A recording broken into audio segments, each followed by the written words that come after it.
He sounded strange even then. I don't know what to tell you or to tell them. I'm worried, Maureen. Yeah, I know you are. Now, listen, you just sit tight there, and I'm going to talk to Ed and see if I can get off early for lunch, and then I'm coming straight home. Oh, thanks, honey, thanks. I'll be waiting for you. Oh, by the way, Mrs. Renfield is here.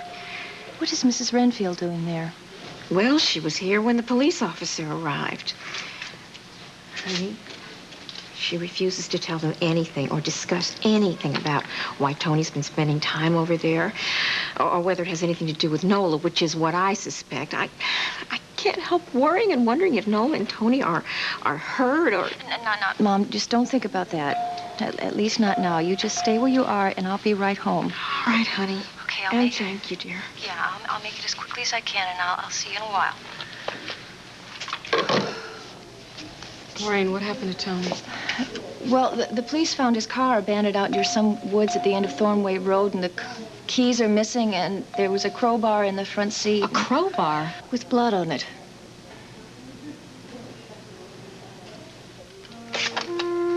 Mrs. Renfield is gone. Where did she go? Sorry, ma'am. 1 minute she was standing right there. The next minute she was gone.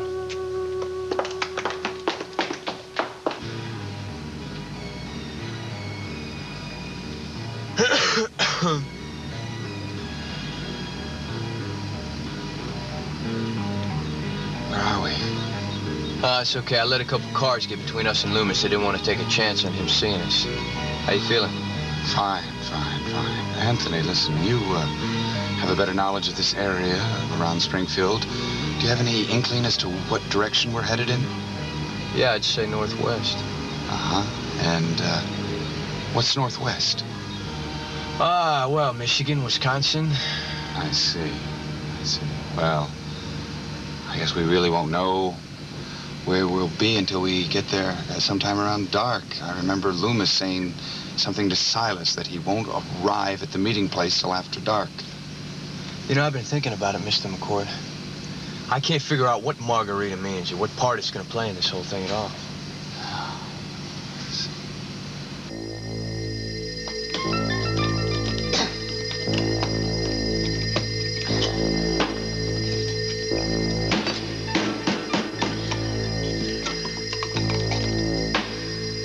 Lunchtime, my sweet.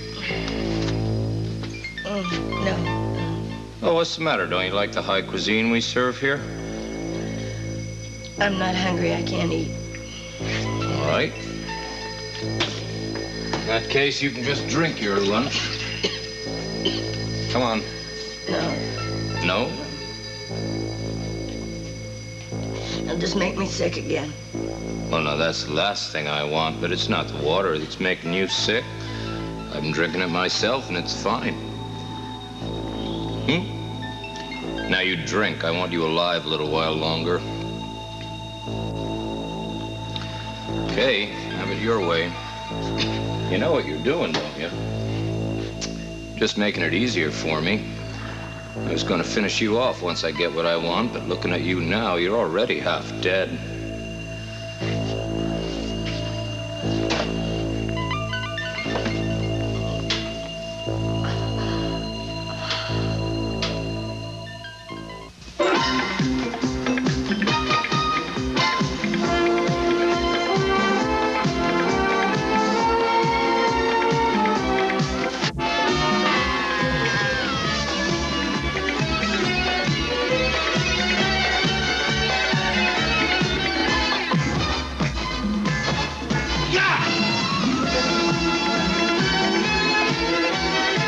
And now, the award-winning Guiding Light. Worried when I heard you were out of the office sick yesterday. It was only a bad headache. Yes, but it was a headache that started the night before when we were all having dinner together at the hideout, and if it continues into the next day, it could be something serious. Alan, Maybe you should... it was only a headache. I appreciate your concern, but I'm fine, really. All right. If you're sure you're feeling okay, then I think we should discuss the Madrid situation. I do not want to talk about going to Madrid with Mark to oversee the offices. Not again. I'd like to understand why you feel that way. It's very simple, really. Henry is no longer with the firm, and I don't trust Vanessa. With Mark gone, I don't think I should be out of the office, too. Makes sense. Still, I feel you should spend some time in that office. I just don't see how it's possible right now. Well, how would you feel about going to Madrid either before or after Mark is there? And that way this office won't be understaffed. Yes, I like that suggestion. I'll definitely consider it. As a matter of fact, I think that might solve all my problems. Thank you. You're welcome. Glad to be of help. Oh, before you go, how would you and Hope like to come to dinner tomorrow night? I'd love it if you were free. Oh, I'm afraid we're not free. We're going to drive up and see Philip. He'll be out of summer camp soon, and then he'll be starting school again. I heard that Philip was considering not going back to Lincoln Prep, that he wants to finish up high school here. Yes, he said he might prefer that. If he does, will he live with Justin or stay with you and Hope? He's expressed a desire to live with Hope and me. I'm glad to hear that. I think he should be with his father, and I'd like to get to know my half-brother a little better. Yes, that's true. Oh, am I interrupting? Not at all. Alan, Jennifer would like to have your recommendation about some staff promotions within the company. Can you spare some time? Alan, I'm interested in that, too. I'll go along with you. No, why don't you stay here? In fact, you can explain to Mark what you've decided to do about Madrid. I'll talk to you later. All right.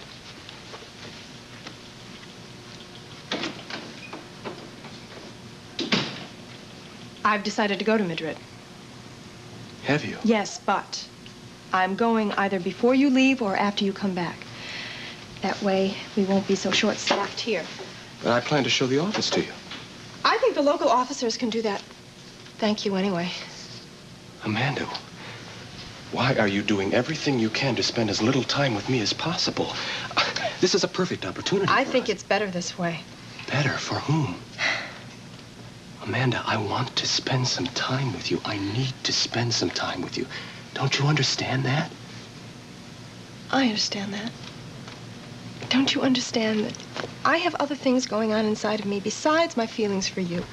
Incredible shame and guilt over what's happened, and hopefully that's going to help me get over you.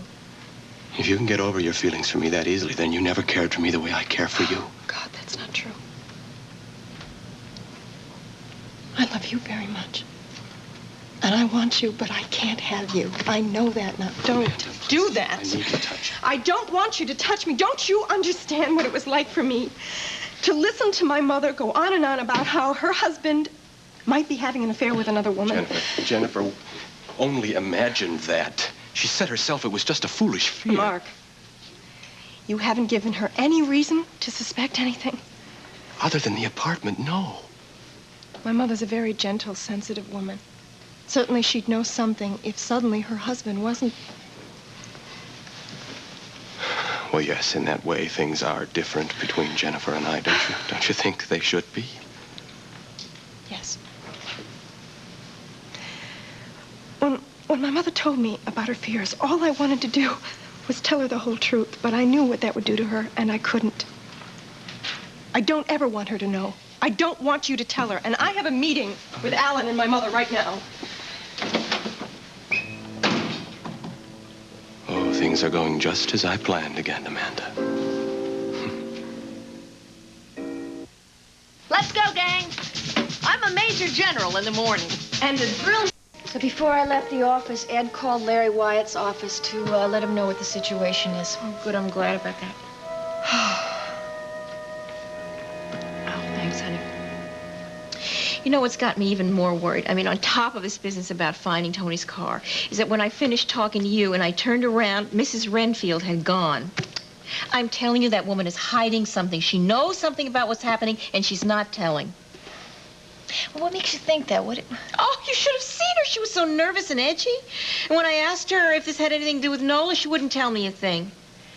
Honey, I was upset even before that policeman came over. I had made up my mind I was going to go over to Thornway Road, and I was going to talk to her about it. So I called her on the phone. She got real upset and said, don't come over. And the next thing I know, she's walking in here. What, Fritz drove her over right away? No, she took a taxi. And you know she never does that. There is something strange going on out there, honey. There is something very strange, and I think your brother Tony is right in the middle of it. Oh, good Lord. And then with his car being abandoned and a crowbar all bloody in the...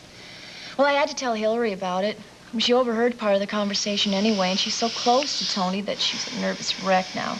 What I really want to do is go out to Thornway Road and see if I can get the truth out of Mrs. Renfield. I want to find out what it is she's so terribly afraid of. Well, I have Ed's car. We can go out there right away. Let's do it. All right, I want to call Larry Wyatt's office and let him know where we're going to be.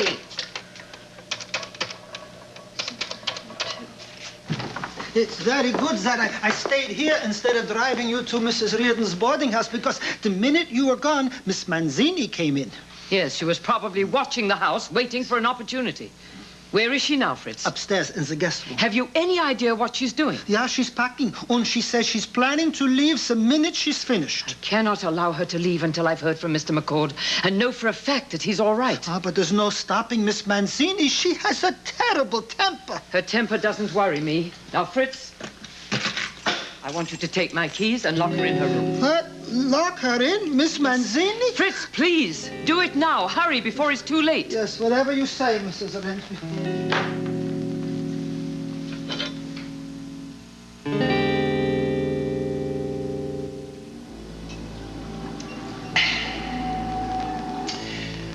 Well, Golden Cradle is on its way now. And once it's melted down and the jewels are taken from it, I'll be an even richer man than your precious Quentin McCord. That's right. Quint's gonna be the big loser this time. He's lost his golden temple. He's lost his golden cradle. And now he's gonna lose his sweet little Nola. And it'll all be done by nightfall.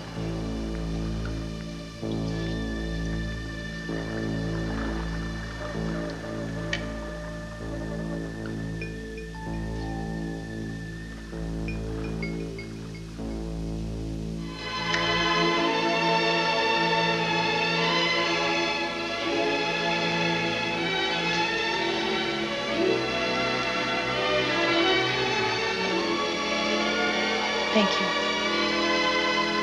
Do you know the pleasure it gives me to light both of our cigarettes and then watch you press yours to your lips? It's as if I'm kissing you secretly and we are the only two people in the world who know it. I feel the same.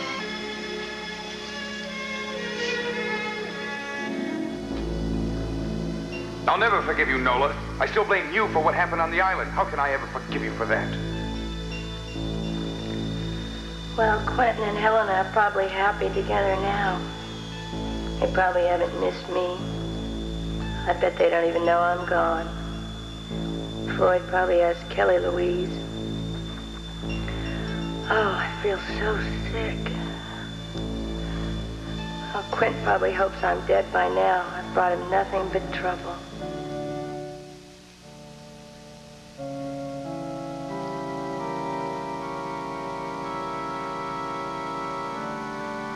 That cradle was a great loss to me. It held so much value to mankind. Nola wasn't worth it. No, she wasn't. But you had to do the honorable thing, Quentin, and at least try to meet the ransom demand. Yes, I suppose you're right.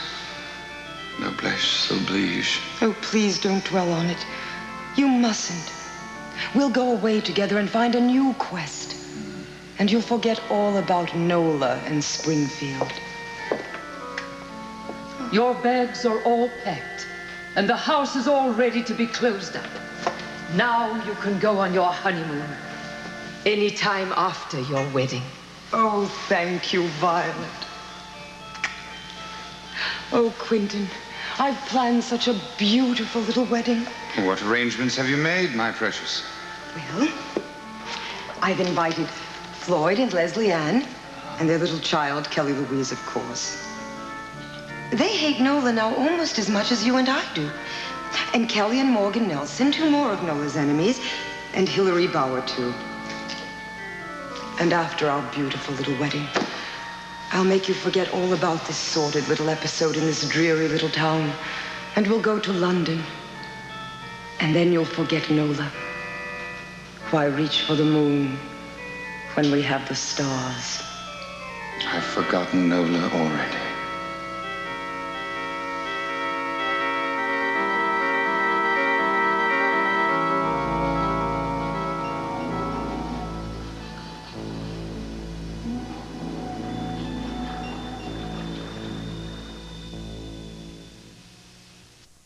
We'll continue with part 2 of Guiding Light in a moment.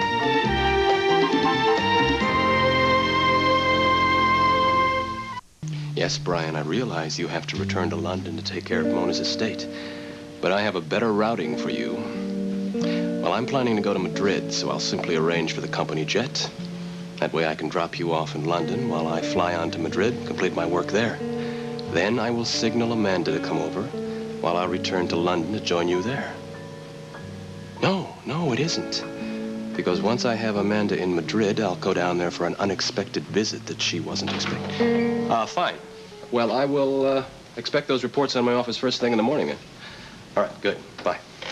Oh, Ellen. Mark? Just firming up my plans for Madrid. We just finished our meeting with Jennifer. She wanted to see you about your lunch plan. Oh, unfortunately, I have a business luncheon, but I'll be sure to see her before I go. Please do. She made us promise that we'd give you the message. Don't worry.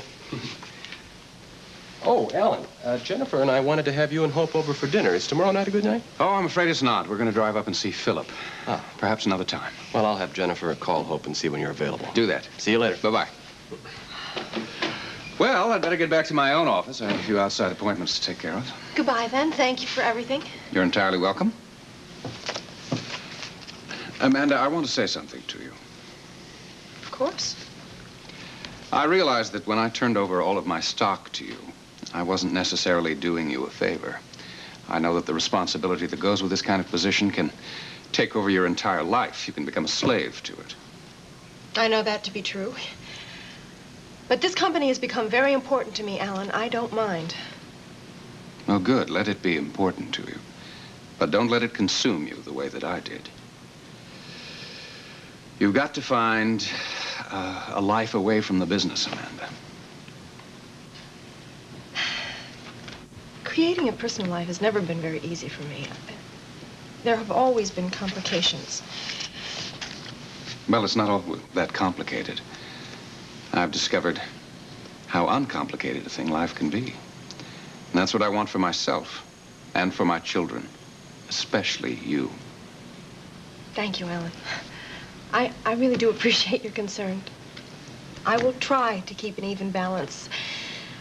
Beyond that, I can't promise anything. It's sound advice, coming from a man who's made all the mistakes there are to make. Oh, I should tell you before you leave. I have set a tentative date for the major stockholders meeting. You expressed an interest to be there. Well, I haven't been able to confirm it yet because I haven't heard back from Mr. McCord. Really? Yes. It seems that Quentin McCord has lost his initial interest in this company, or whatever prompted him to buy up Diane Ballard's stock. And I can't understand it. What do you think of Quentin McCord? I'm not sure. He's certainly a very strange man. Yes. Yes, I agree with you. There was no intent upon my part to be rude, Mrs. Reardon. I simply felt that it was time for me to leave. And I had intended to talk to you again later, so you see, there is nothing more mysterious to my disappearance than that. I still think there's more to this, Mrs. Renfield. I don't know what you mean. That you know more than you're telling us. More about what? Oh, about everything. About Tony, about Mr. McCord, about... Where is Mr. McCord? He's out of town at the moment. Out of town? Where out of town? Mrs. Reardon, I really don't feel that I should... Yes? What is it, Fritz? Mrs. Renfield, could I speak to you for a moment, please? Yes, of course. Please, excuse me. Oh, of course. When I went upstairs, Miss Manzini was in the shower, and I waited until she went back to her room, and I locked her in. Excellent, Fritz. Here's your keys back. Thank you. Now, may I offer you both some tea? No, thank you, but you may offer us a few answers. Answers about what, Maureen? Well, like my mother here, I can't help thinking that you... Fritz, would you please get the doorbell? In spite... Well, in spite of what you may think, I have no more knowledge of what is happening than I have already told you. Lieutenant White. Oh, Lieutenant White, did you find anything out? No, not really, but I wanted to ask you exactly what time you spoke with your son this morning. Oh, I don't know. It was very early. Did you find out anything about the crowbar? No, now, the blood on the crowbar was over 5 hours old when it was examined. We're checking it for blood type now. But I can tell you that the hair strands that were left on it were fair. They weren't dark. Oh, good. Oh, well, that's a relief. Mrs. Renfield, do you find any significance in that? No, nothing. Well, you seem to have some reaction to it. Well, I was just relieved, as was Mrs. Reardon, to learn that her son was unharmed. Oh, no, I didn't say that. No, I can't make a statement like that at this time. Well, if he is all right, then why haven't we heard anything further from him? Mrs. Renfield, would you happen to know anything about all this that's been going on? Absolutely nothing. Why should I? I just asked if you did. You are in the house of a scientist here. You must realize that it's always quiet and orderly. Certainly never touched by such extraordinary circumstances as these that you've been investigating. This is a place of solitude for Mr. McCord. A haven where he can study and conduct his research in peace and quiet.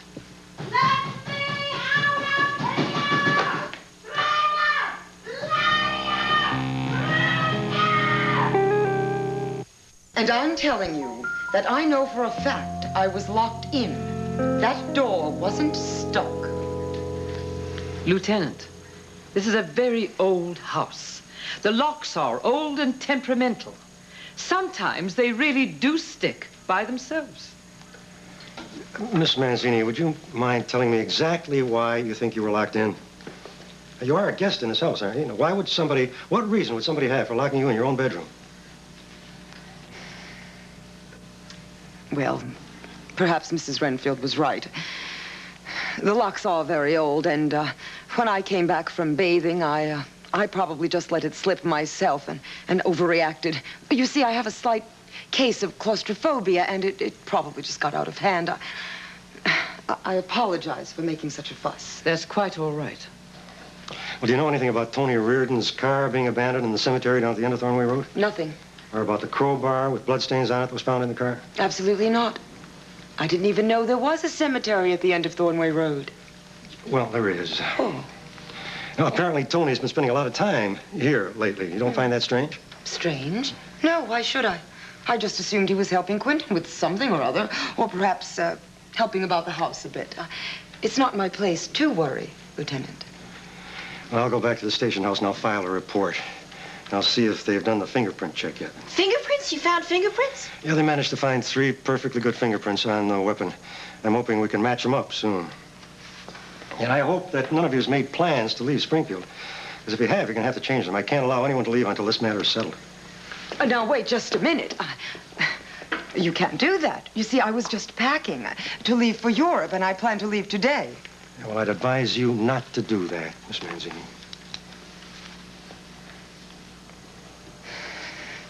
Lieutenant, before you leave, perhaps you'd better check the door on the... That's what we're going to say? Nothing. I'll have Fritz check the lock on my door. Yeah, good idea. You wouldn't want to get caught like that again. No, I certainly wouldn't. Mrs. Reardon, can I give you and your daughter a ride home? Oh, thank you, Lieutenant White, but I have Ed Bauer's car. We'll walk you out, though. Okay. Mrs. Renfield, we will be talking to you again soon. Oh, yes, and please let me know the moment you hear anything, Maureen. We will if you do the same for us, Mrs. Renfield. Of course. And I'll keep you posted on anything I find out at the department. Thank you.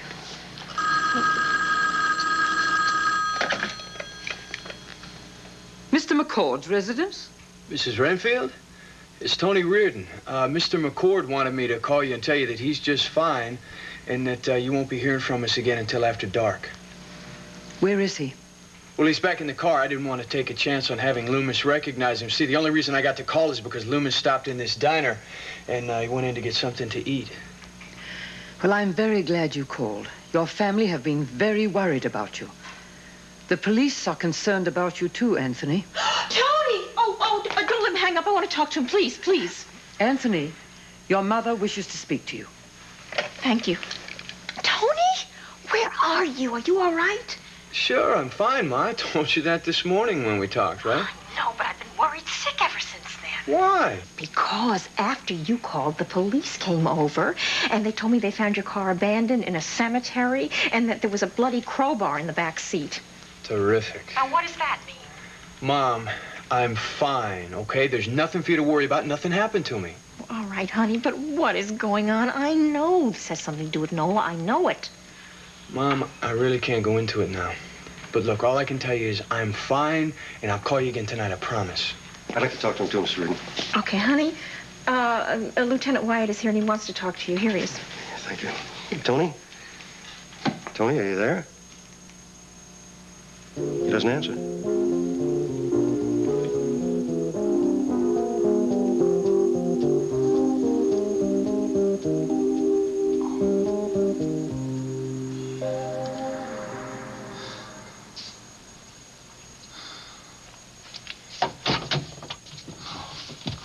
Here, get you some ice for your head. Help with the swelling. Thank you. What's Loomis doing? He's in there having lunch. We still got a little time. I'm a little hungry myself. Yeah. Well, I got us some coffee at least. Here you go. Well, thank you. Called Mrs. Renfield like you wanted me to. Oh, what did she have to say? Well, she was real happy to hear that you're okay, and Mom was there, so I got to tell her that I'm all right, too. Good. They found my car this morning with the crowbar in it, so Larry Wyatt was out at the house. You didn't talk to him, did you? No, he was dying to talk to me, but I jumped out of the booth, dropped the phone when he got on the line. Good thinking. Yeah? How come I feel like a criminal? Look, Anthony, I know, and I'm sorry, but we cannot allow the police to get involved with this now. Not after everything we've done. If we do that, we won't find Nola, and there'll be no way of saving her. I know, I understand that, and I don't want it any more than you do. It just makes me feel funny. I mean, I'm going to have a good piece of explaining to do to Lieutenant Wyatt when this thing gets over with. But I'll be there to back you up all the way. Believe me, I don't want you to get into any trouble over this. Yeah, neither do I. I mean, once he knows why I did it, he ought to understand, don't you think? If there's Loomis. Okay, here we go again.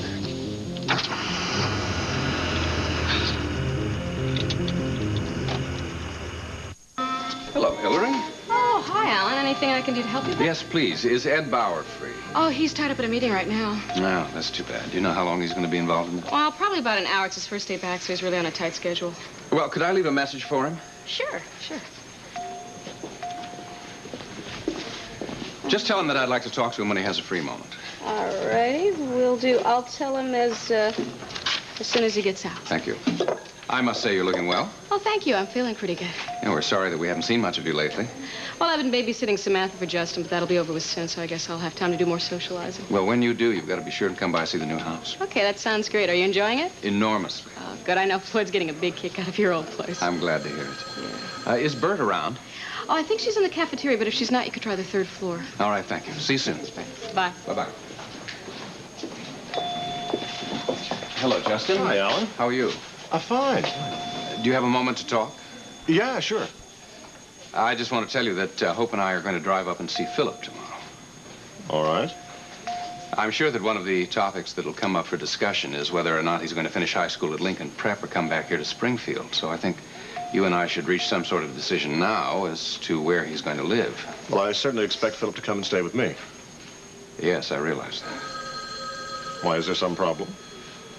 Well, I think we both have to face the fact that Philip is no longer a child, and if he expresses a preference for living with Hope and me... Alan, in that case, I expect you to be very persuasive and make him change his mind and have him come live with me. Justin, I'm not sure it's my prerogative to do that. I know that you and I both want what's best for Philip, and we both know it's the wrong time to have him find out the truth because it might turn him against us. That's certainly potentially the problem, and I think we're going to have to put our own feelings and wishes aside. Alan, it's very hard for me to put my feelings aside in this issue. Philip was very important to Jackie. I understand that. And Philip was very important to me. Now, if my son decides to come back to Springfield, I don't want him to live with you and Hope. I don't think I can make myself any clearer than that. Excuse me, Alan.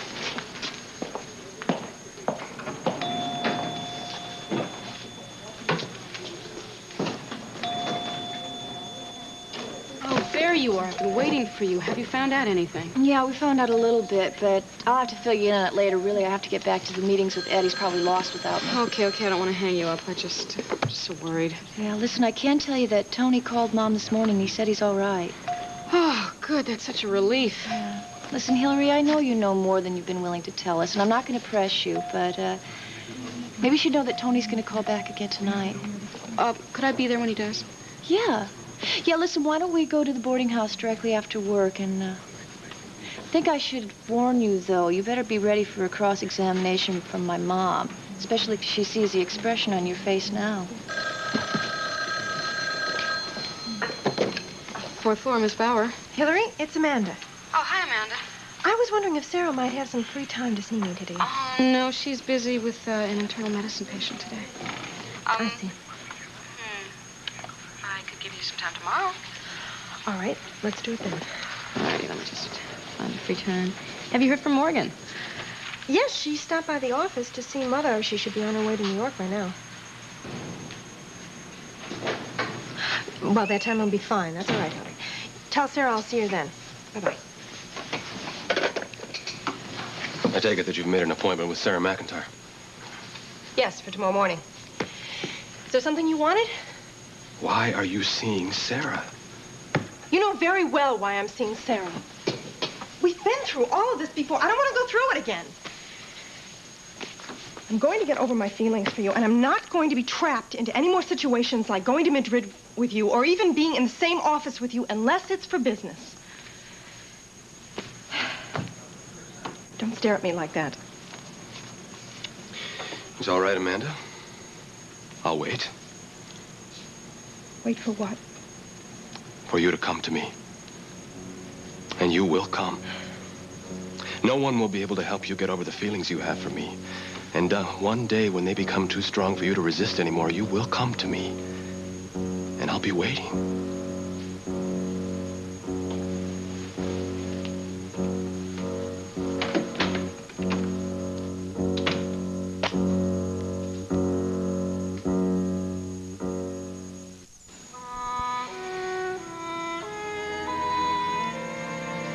What time is it?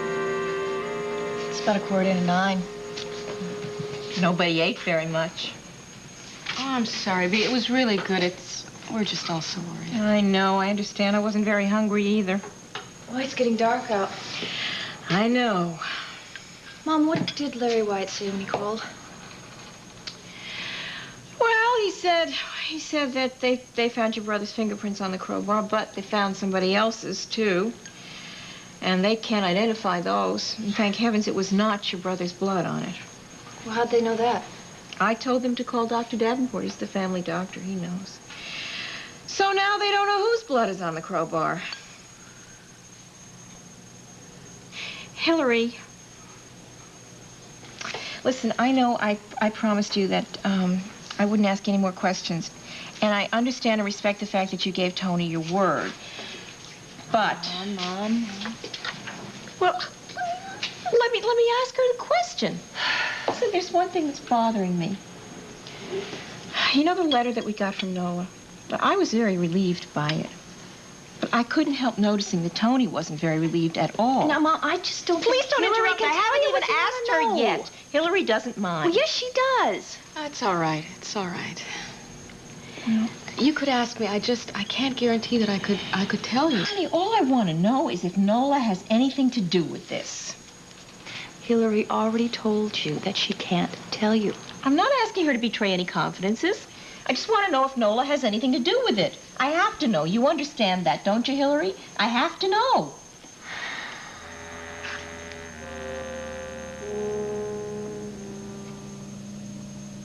I don't understand. What is it you don't understand, I Anthony? don't understand when Loomis is just sitting in his car like that. Well, he's been sitting there for about a half an hour. My guess is he's just waiting to see if he's been followed. Well, how long is it going to take him to make up his mind? I really don't know, Anthony, but we have no alternative but to sit here and wait. Then when he gets out of the car, we have to be ready to move if we're going to find Nola and save her life. Come on, they gotta be holding her in one of those freighters. I say it's the one named Margarita. I mean, now why don't we just forget Loomis and go in there and get her? Look, those ships are like labyrinths, all right? We'll never be able to find her that way. We have to follow Loomis. And what if he sits here all night? Well, I don't know. He's getting out of the car right now. All right, stay away. I just wish I had thought about bringing some kind of weapon. Yeah, so do I. I just hope it doesn't come to that. Come on.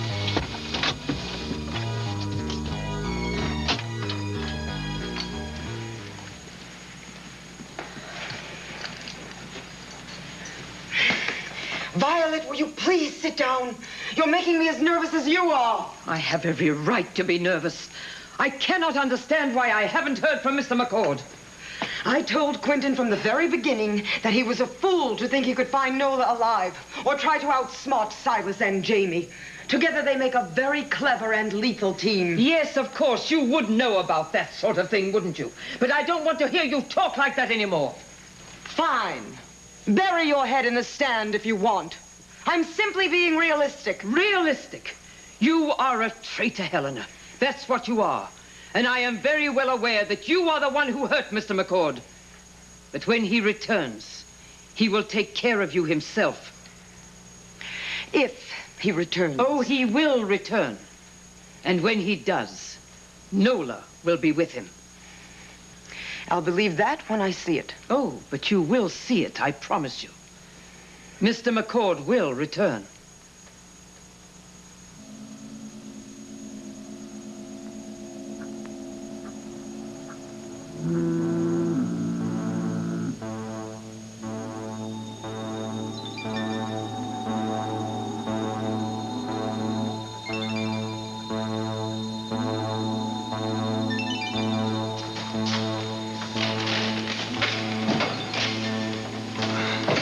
Loomis came down this way. Now watch your step. These stairs are awfully slippery. Listen, why don't you let me go first? My head's a little clearer. No. I'll be all right.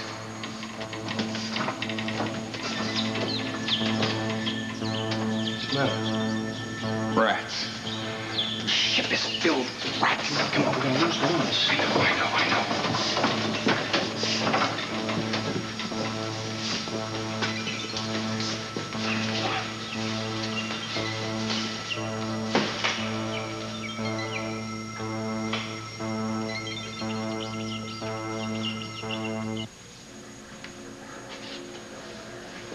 Quite sure you weren't followed? I know very well I wasn't followed.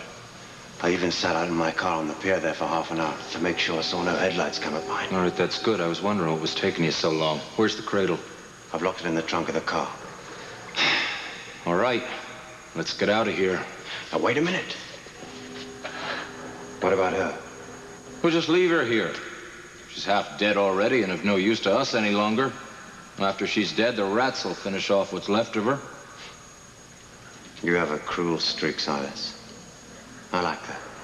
Admire me later. Let's get out of here. Goodbye!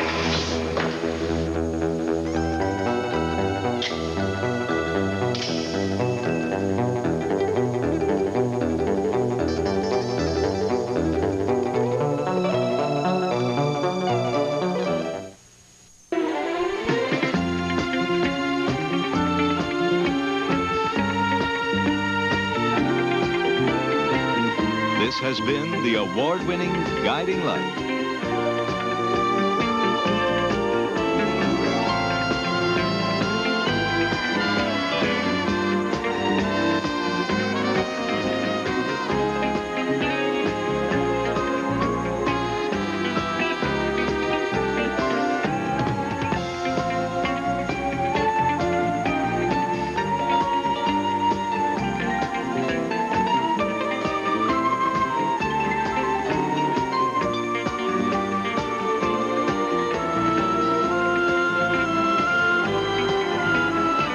Provided by Lily Rubin Salon, South Southwest. Wedding gown and veil by Priscilla of Boston.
with us Monday for another full hour of guided